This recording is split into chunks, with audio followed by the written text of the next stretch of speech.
In this video, we're going to explore the current direction of Meta, the state of the so-called metaverse, and if a misguided obsession with VR is actually responsible for tanking one of the most successful companies in the history of America and even the world. Hey, and welcome back. If you're new here, my name is Preston. I'm a professional recruiter in the technology industry at my own agency. Between mass layoffs, hiring freezes, and the uncertainty of a potential recession looming on the horizon, the technology industry is certainly facing some hardships right now. In my last video, we went into detail on some of the recent going-ons over at Twitter since Elon Musk's takeover. Since Musk had dominated the headlines for the past month with this sudden and radical change, it's easy to forget that Mark Zuckerberg's Meta, the parent company of Facebook, has had its own share of struggles lately. It's been a little over a year since Zuckerberg shocked everyone with the announcement that they would be changing their name to emphasize their focus on developing into the virtual reality sphere. Yet, unlike when Facebook successfully moved into the mobile market, this new venture into VR has not been nearly as successful. In this video, we're going to explore the current direction of Meta, the state of the so-called metaverse, and if a misguided obsession with VR is actually responsible for tanking one of the most successful companies in the history of America and even the world. But before we get started, please consider supporting a fellow recruiter. Give us a big like, subscribe, click that bell. It really means a lot.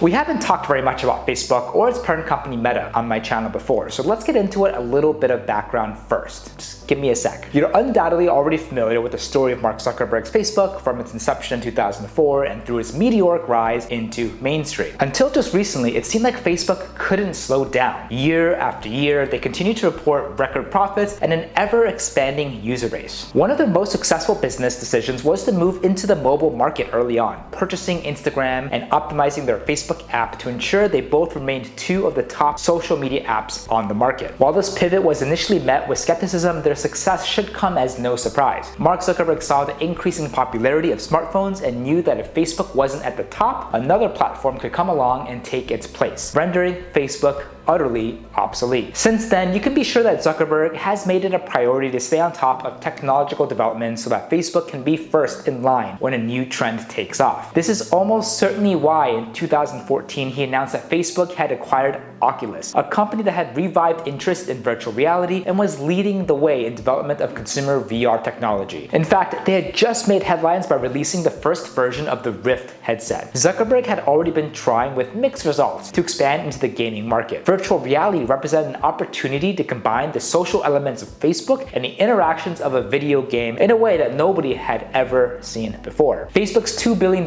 purchase of Oculus was the second largest in the company's history, exceeded only by the $19 billion they paid for WhatsApp in 2014, and followed by the $1 billion purchase of Instagram prior to that. They invested even more money into the continued development of the Rift, greatly speeding up progress. Soon, the first consumer versions of the Oculus Rift were released for purchase. Unfortunately, while the Rift impressed enthusiasts, it failed to take off with the greater public. The model was large and uncomfortable to wear and required a direct connection to a powerful gaming PC, which would be an expensive investment on top of the Rift's already steep price point. In spite of the Rift's disappointing performance, Zuckerberg continued to fund development into virtual reality projects. His efforts were met with moderate success in 2019 when the release of the smaller standalone Oculus Quest headset managed to find some mainstream traction. It was also in 2019, if you remember, when Zuckerberg announced that Facebook had begun developments on a new VR game called Facebook Horizons, which he described as a massive, customizable world where players could socialize and interact with each other. This was actually our first glimpse at what we now know as the metaverse, a centralized virtual universe that mirrors our own. Facebook's interest in developing a metaverse can be traced back to 2018, specifically to a well-known game developer named Jason Rubin, who co-founded the game studio Naughty Dog and helped create games such as Ratchet and Clank, Jak and Daxter, and Uncharted. Rubin, at that point an executive at Oculus, sent out a document to a number of high-level Facebook employees that described his vision for the so-called metaverse. He argued that the general public would only be interested in VR once it could offer a fully virtual replacement for our own world, complete with spaces for both work and play. He pointed out that other companies such as Google, Apple, Sony, HTC, and even Valve were already working on their own virtual reality projects. If Facebook could be first to release a fully fleshed out metaverse before their competitors, they would establish their dominance in the market for years to come. Rubin emphasized that the metaverse also posed new opportunities for revenue, imagining a full virtual economy where users could buy and sell items for currency. He also added that virtual ad space could be sold to advertisers. That vision would drive the direction of the company for the next few years, bringing us to 2021. The metaverse begins. Just a little over a year year ago, in October 2021, Zuckerberg formally announced the metaverse. Specifically, they would be opening up the Horizon platforms to the public, allowing anyone in the United States and Canada to jump into the virtual world to explore and interact with their friends. Users found that the current version of the platform was a far cry from the picture Zuckerberg had painted previously. This was not a massive, persistent open world like Jason Rubin had envisioned. Instead, Horizon servers were limited to 20 users, causing confusion as friends discovered they had loaded into different instances and couldn't interact. Players also described rudimentary graphics, low-resolution textures, and basic lighting, an overall generic sterile look. Horizon launched with one official game mode, Arena Clash, a take on Capture the Flag and Laser Tag. The platform also gave users the ability to create their own content from single objects to entire worlds and minigames. These tools were described as intuitive but limited, and player-made content was unimpressive.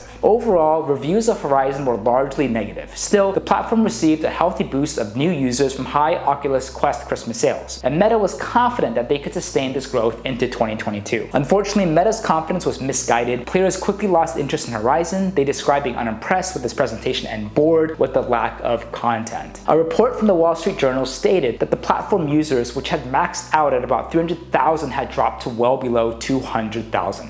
What went wrong? In spite of the public's lukewarm reaction to Meta's virtual reality ventures, the one minor exception being the Oculus Quest headsets, Mark Zuckerberg seemed determined to continue development. Reports indicate that Meta's virtual reality division, Reality Labs, has already spent over $30 billion on their various projects. Additionally, Zuckerberg has indicated that they will continue to spend billions of dollars on the further development of the metaverse. But these losses could not come at a worse time for the company. Meta faces extreme pressure on multiple fronts. Content controversy. Since concerns arose regarding Facebook's role in spreading potential misinformation during the 2016 election, the company has been under increased scrutiny when it comes to their content moderation policy. They have been involved in a number of scandals lately, including the Cambridge Analytica scandal and the more recent Facebook Papers incident, in which a former employee revealed documents that detailed Meta's intimate knowledge about their content moderation issues. These documents triggered several ongoing investigations by a number of parties into the role Facebook has played in major social political events here in the US and abroad. Mass layoffs. Meta is also in the midst of mass layoffs and a hiring freeze across most of the company as a result of drastically decreasing performance. As the pandemic abates and things return to normal, less people are using Facebook to pass the time, and their revenue has suffered as a result. In order to make up for this performance loss, Meta suddenly and unexpectedly laid off a significant number of employees, and in some cases even withdrew pending offers to prospective hires. This is a bad look for Meta and has certainly taken a toll on internal morale. Is Meta in trouble? As a result of Meta's troubles, they've seen rapidly declining performance. In fact, 2022 marked the first year since 2012 that Meta's revenue declined from the previous year from $29.08 billion in 2021 down to $28.8 billion in 2022. Their market value plummeted, and Meta lost their spot in the top 20 US companies. Additionally, Meta's investors don't seem particularly happy with the increased focus on virtual reality. In fact, Altimeter Capital even released a public statement urging Zuckerberg to cut Reality Labs spending down to $5 billion per year. Will Zuckerberg listen? He seemed intent on creating the metaverse, whether or not people are actually interested in it. It's certainly possible that he could turn this project around and release a mind-blowing virtual universe that takes off for decades to come. Unfortunately, that's seemingly increasingly unlikely. If Meta continues on its current path of decline, it may cease to exist in just a few short years. I'll be sure to keep an eye on Meta's future performance and provide updates on what I think is going on.